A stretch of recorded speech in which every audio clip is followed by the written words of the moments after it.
হাঁস দেখে আমাদের মন প্রফুল্ল হয়ে ওঠে।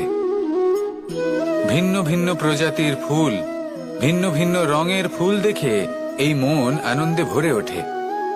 এখানে শিশুরা আনন্দ লাভ করে, বড়রা ভোজন গ্রহণ করেন, কথাবার্তা বলেন, হাঁটাহাঁটি করে বেড়ান। এবার ভেবে দেখুন, যখন এই উপবনের নির্মাণ হয়েছিল সেই সময় যদি এই মাটিকে সঠিকভাবে খনন না করা হতো, যদি তাতে সঠিকভাবে বীজ রোপণ না করা হতো, যদি কোনো সংঘর্ষ না হতো, পরিশ্রম না করা হতো, যদি চলতে চলতে পায়ে কাঁটা না বিঁধে যেত, তাহলে এই সুন্দর বন দেখে আমরা কি এই আনন্দ লাভ করতে পারতাম? কখনোই নয়। ধরুন কোনো নদীর তটে সুন্দর একটি বন আছে, সেই বনের আনন্দ লাভ করতে গেলে আপনাকে সেই নদী পার করতেই হবে। যদি সুখের নদীর কাছে পৌঁছতে চান, তাহলে তটে যে কাঁটা রয়েছে সেগুলোর সাথে সংঘর্ষ করতেই হবে। এই সংসারে যদি আপনি সুখ লাভ করতে চান, তাহলে সুখ লাভের এই যাত্রা শুরু করতে হবে সংঘর্ষ দ্বারা। তাহলে সংঘর্ষকে স্বাগত জানান, এর পেছনেই সুখ রয়েছে যা আপনার জন্য অপেক্ষা করছে। এবার হাসুন আর আমার সাথে ভালোবেসে বলুন, রাধা রাধা। আপনি কখনো কাউকে পর্বতে আরোহণ করতে দেখেছেন? বা আপনি কখনো নিজে কোনো পর্বতে আরোহণ করেছেন? করে থাকলে আপনি এই বিষয়ে অবশ্যই জানবেন যে যখন আমরা শিখরের দিকে এগোই, ওপরের দিকে এগিয়ে চলি, তখন আমাদের একটু ঝুঁকে পথ চলতে হয়। তখনই আমরা সেই পর্বত আরোহণ করতে পারি। কিন্তু যে ব্যক্তি নিচের দিকে ফিরে আসছেন, তিনি কিন্তু ঝুঁকে চলেন না, তিনি দৃঢ়ভাবে সোজা হয়ে নিচে নামেন। এই ভারসাম্য বজায় রাখার এই খেলাতে সংসারের একটা সার লুকিয়ে রয়েছে।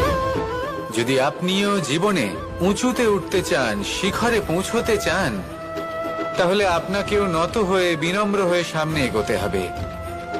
সেখানে যদি আপনি বুক চিতিয়ে উদ্ধতভাবে অহংকার বোধ নিয়ে চলতে থাকেন, সেখান থেকেই আপনাকে নিচে নামতে হবে। কোনো ব্যক্তি তার বিনম্র স্বভাব দেখেই বোঝা যায় যে সেই ব্যক্তি সাফল্যের শিখর দেশে আরোহণ করছে নাকি নিচে তথা খাদের দিকে যাত্রা করছে। তাই সবসময় বিনম্র থাকুন, শ্রেষ্ঠ কর্ম করুন, পরিশ্রম করুন, আর আমার সাথে ভালোবেসে বলুন, রাধার। মানুষ একটা অত্যন্ত শ্রেষ্ঠ কর্ম করতে পারেন, সেটা হলো ভুলে যেতে পারা। আর সেটা বরদানের চেয়ে কম কিছু নয়। মানুষকে যখন কোনো কারণে নিজের প্রিয়জনদের থেকে দূরে যেতে হয়,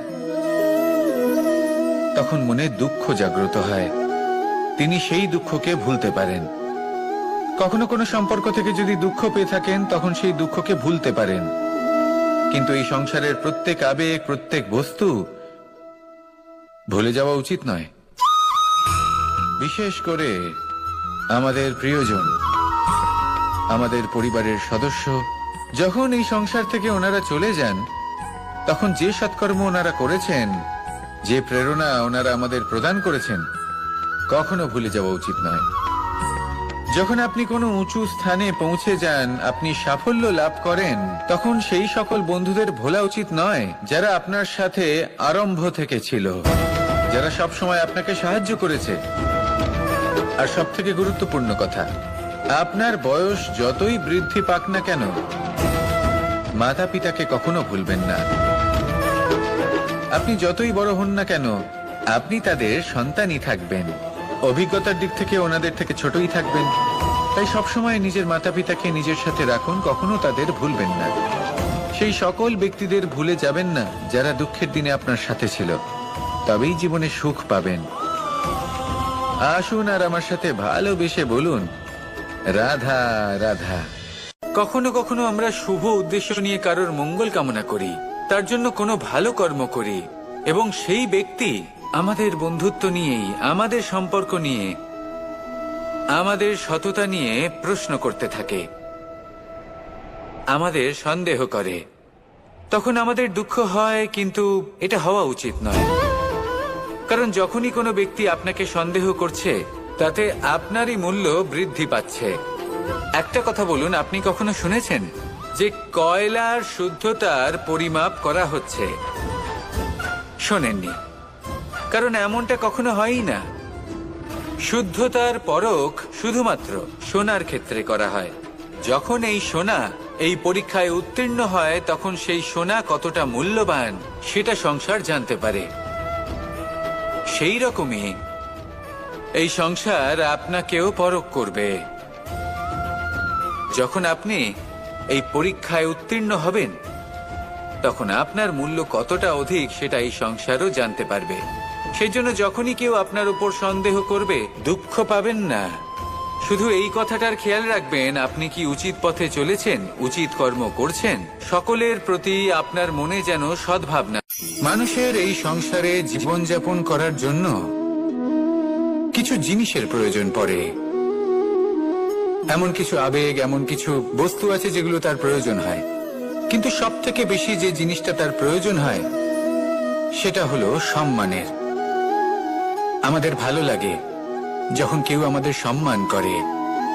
আমরা কাউকে সম্মান করলে তারও সেটা ভালো লাগে। কিন্তু আপনি দেখবেন যে সংসারে বেশিরভাগ মানুষ দুটি মাপদণ্ডের ভিত্তিতে সম্মান করেন, হয় বয়স দেখে করেন বা উপার্জন দেখে, অর্থাৎ সেই ব্যক্তি কতটা উপার্জন করেন।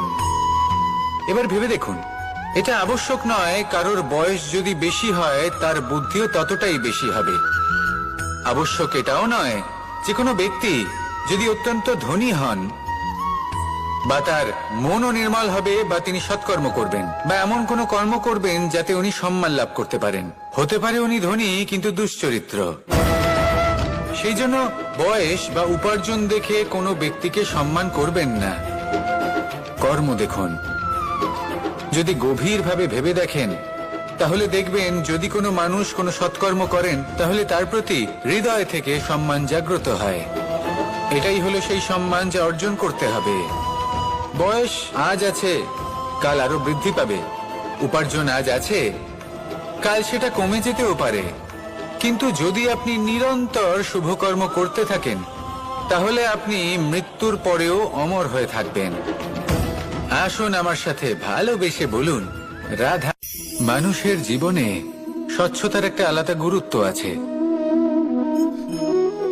যদি আপনি নিজেকে স্বচ্ছ রাখেন তাহলে আপনার নিজেরও ভালো লাগবে, সামনের ব্যক্তিরও ভালো লাগবে, একটা অন্যরকম প্রভাব পড়বে। কিন্তু একজন শ্রেষ্ঠ ব্যক্তি কিভাবে হয়ে ওঠা সম্ভব? যার মধ্যে গুণ আছে, শিক্ষা আছে, শুভ চেতনা আছে, যিনি সৎকর্ম করেন। কিভাবে হব সেই ব্যক্তি যার মধ্যে জ্ঞান আছে? শুধুমাত্র স্বচ্ছ থাকলে তো তা হওয়া সম্ভব নয়। প্রথমে আপনাকে বুঝতে হবে যে মানুষের মধ্যে চারটি মূল তত্ত্ব আছে। প্রথম হলো তার শরীর, যার দ্বারা উনি যে কোনো কর্ম করে থাকেন। দ্বিতীয় তত্ত্ব হলো তার মন, যার দ্বারা কোনো কর্ম করার জন্য সে নিজেকে প্রেরণা দিতে থাকে। তৃতীয় তত্ত্ব হলো বুদ্ধি, যে কর্ম আমরা করতে চাই, যে লক্ষ্যে আমরা পৌঁছতে চাই, সেটা আমরা কিভাবে কোন পথে করব সেটা স্থির করা যায় বুদ্ধি দিয়ে। আর চতুর্থ তত্ত্ব হলো আত্মা। আত্মা হলো এমন এক তত্ত্ব যার কোনো সমাপ্তি নেই। আত্মা হলো অজয়। কিন্তু এরও শুদ্ধিকরণের প্রয়োজন হয়। এই চারটি তত্ত্বের শুদ্ধিকরণ করতে থাকুন, এদের নির্মল রাখুন, শুদ্ধ রাখুন। এবং এটা কিভাবে হবে? শুভ চেতনা দ্বারা, জ্ঞানের দ্বারা, এবং সব থেকে বেশি গুরুত্বপূর্ণ প্রেমের দ্বারা। আসুন আমার সাথে ভালোবেসে বলুন রাধা। মানুষের জীবনে উন্নতি লাভ করার জন্য তিনটি স্তম্ভের প্রয়োজন হয়। প্রথম স্তম্ভ শিক্ষা। এই শিক্ষা আমাদের জ্ঞান প্রদান করে। দ্বিতীয় স্তম্ভ ব্যবসা, যার দ্বারা আমরা ধন উপার্জন করি। তৃতীয় স্তম্ভ হলো আমাদের ঈশ্বর, আমাদের ইষ্ট। এনার সাথে যদি আমরা জুড়ে থাকতে পারি তাহলে এমন একটা মানসিক বল আপনি লাভ করবেন যেটা এই সংসারে আর কোথাও পাওয়া সম্ভব নয়। কিন্তু মানুষ অনেক সময় জীবনে এই তিনটি স্তম্ভ লাভ করা সত্ত্বেও সামনে অগ্রসর হতে পারেন না। তখনও জীবনে কঠিন পরিস্থিতি আসতেই থাকে। এমনটা ঠিক কেন হয়? কারণ সে জীবনে এই তিনটি স্তম্ভ লাভ করে নেয়, জীবনে প্রয়োগও করে, কিন্তু তার ভিতের কথা সে ভুলেই যায়। যেমন প্রথম স্তম্ভ অর্থাৎ শিক্ষা। এই শিক্ষার আধার হলো শুভ চেতনা। যদি অন্তরে শুভ চেতনা না থাকে তাহলে এই শিক্ষার কোনো গুরুত্ব থাকে না। দ্বিতীয় স্তম্ভ, ব্যবসা। পরিশ্রম করে উপার্জন করতে হবে এই কথাটা আমরা সবাই জানি এবং সবাই চেষ্টাও করি, কিন্তু ব্যবসা করতে করতে আমরা এটা ভুলে যাই আমাদের ব্যবহার কেমন হয়ে পড়েছে। এই ব্যবহার যদি শুভ হয়, তা এই সংসারের একটা নিয়ম আছে, বা বলতে পারেন লোকে তাই বলে, যে শক্তিশালী হয় সে শক্তিহীনকে নত করে দেয়। এমনটাই হয়, তাই না? আবশ্যক নয়, কখনো কখনো এমনও হয় একজন অসমর্থ ব্যক্তি সমর্থ ব্যক্তিকে নত করে দেন। এটা সম্ভব, এও হতে পারে। আর এটা তখন হতে পারে যখন তার মধ্যে ভালোবাসার শক্তি থাকে। ভালোবাসার শক্তি এই সংসারে সবথেকে বড় শক্তি হয়। এই ভালোবাসার শক্তি দ্বারাই নির্ধন সুদামা আমাকে দিয়ে নিজের পা ধুইয়ে নিল, কিছু না বলেই, কিছু না চেয়েই। এই কর্মের আধার ছিল শুধুমাত্র ভালোবাসা। খুব শক্তিশালী হয় এই ভালোবাসা। ভালোবাসার শক্তি দ্বারাই আপনি হিমালয় পর্বতকে নত করতে পারেন, তাহলে কি অসম্ভব হতে পারে? এই ভালোবাসার শক্তির সঞ্চার করুন, আর এই ভালোবাসার সাথেই বলুন রাধা রাধা। একদিকে হলো আঙুর আর অন্যদিকে কিশমিশ। দেখতে গেলে এই দুটোই সবারই খুব প্রিয়, শিশু হোক, যুবক হোক বা কোনো বৃদ্ধ ব্যক্তিই হোক না কেন। আর দেখতে গেলে এই কিশমিশ, এটা আঙুর থেকেই আসে, তারই অন্য একটি রূপ। কিন্তু কখনো হাটে যান আর গিয়ে জিজ্ঞেস করুন যে এই কিশমিশ আর আঙুর, এই দুইয়ের মধ্যে অধিক মূল্য কার?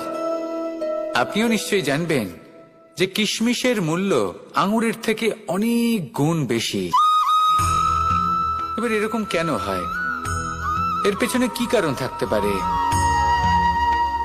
একদিকে হলো সেই আঙুর যা টাটকা অবস্থায় গাছ থেকে পেড়ে খাওয়া যায়, আর অন্যদিকে হলো কিশমিশ যাকে মাসের পর মাস রোদে ফেলে রাখা হয়। একদিকে আঙুর যা কিনা অত্যন্ত রসালো, আর কিশমিশে কোনো রসই নেই। একটি হলো অত্যন্ত কোমল এবং সুন্দর, অন্যটি অমসৃণ এবং তাতে বিন্দুমাত্র সৌন্দর্য নেই, তাও তার মূল্য বেশি। এইসব কেন হয়? এই কারণেই হয় কারণ সেই আঙুর অনেক মাস পর্যন্ত রোদ সহ্য করে থাকে, কষ্ট সহ্য করে থাকে, তবেই সেই আঙুর কিশমিশে পরিণত হয়। এবার জীবনের কড়া রোদ যাকে সহ্য করতে হয়, তার সাথেও এটাই হয়ে থাকে, তারও মূল্য আপনা থেকেই বৃদ্ধি পায়। আপনার জীবনে আপনার গুণ, আপনার প্রতিভা, তা অত্যন্ত গুরুত্বপূর্ণ। কিন্তু যখন আপনি অভিজ্ঞতা লাভ করেন, তখনই সেই অভিজ্ঞতা আপনার গুণ এবং প্রতিভাকে আরো অনেক বেশি শ্রেষ্ঠ করে তোলে। তাই জীবনের কঠোর রোদের মধ্যেও দাঁড়িয়ে থাকাটা শিখে নিন, সাহসের সাথে কঠিন পরিস্থিতির সম্মুখীন হওয়াটা শিখে নিন। ঠিক এইভাবেই অভিজ্ঞতা লাভ করতে হয়, আর এই অভিজ্ঞতা আপনার মূল্য বৃদ্ধি করতেই থাকবে, করতেই থাকবে। আর তখন এই মন প্রসন্ন হয়ে বলবে রাধা রাধা। আমাদের সকলের জীবনেই দুই ধরনের ব্যক্তি থাকেন, বন্ধু এবং শত্রু। তারা হলেন আমাদের প্রিয় বন্ধু, যারা আমাদের জীবনে সবসময় আমাদের পাশে থাকেন। কখনো কখনো আমরা তাদের জন্য কিছুই করি না, তাও তারা আমাদের আনন্দ প্রদান করেন, ভালোবাসা প্রদান করেন। আর অন্যদিকে থাকে আমাদের শত্রু।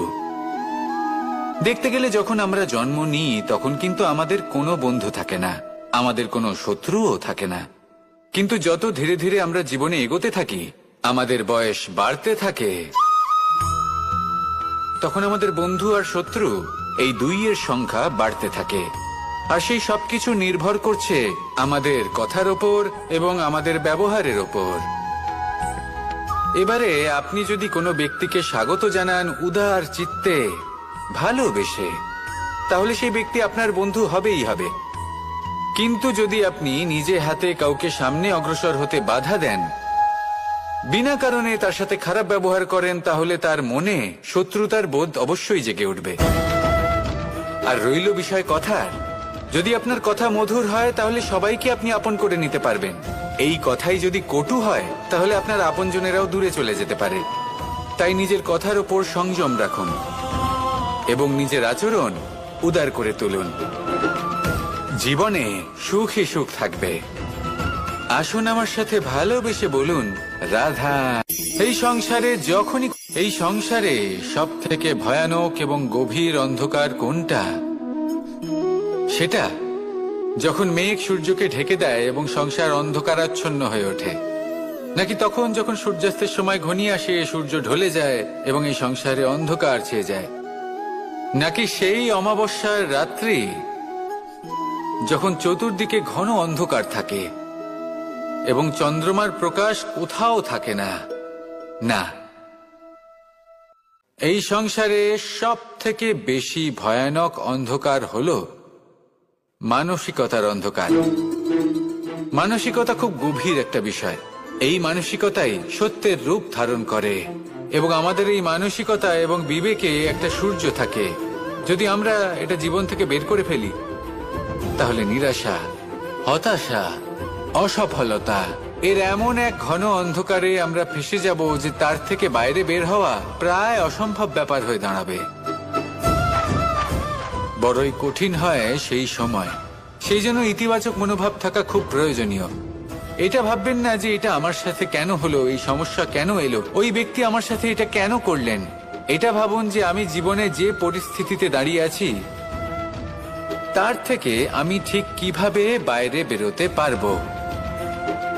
যতই ঘন অন্ধকার থাকুক না কেন, খুব ছোট একটা প্রদীপের প্রকাশ আমাদের পথপ্রদর্শক হয়ে দাঁড়াতে পারে।